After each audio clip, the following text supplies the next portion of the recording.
In the end, it's to be Rishi Sunak versus Liz Truss. Two senior members of Boris Johnson's cabinet, one who bailed out, one who didn't.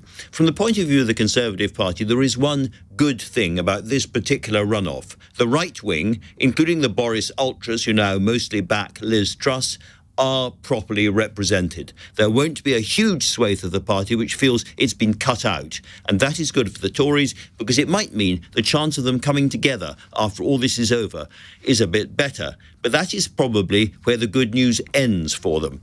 In front of the party membership, not the MPs, Sunak moves from being front-runner to challenger. In their public clashing over tax and the economy, the two seem to genuinely dislike one another. Both have aspects of their private existences they don't much want discussed in public. There is a real danger that this turns very dirty, very personal, and for the general public, very unedifying to watch.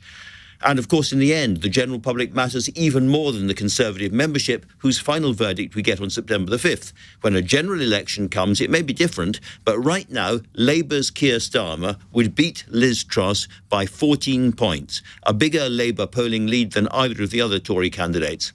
Meanwhile, there is the third virtual candidate hovering even now in the imaginations of Tory members as they tear out the ballot papers from those envelopes next week.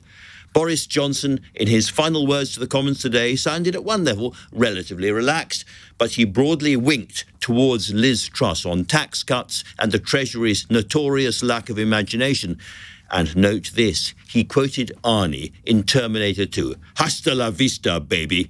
And what's that other Schwarzenegger saying that goes alongside it? "I'll be back."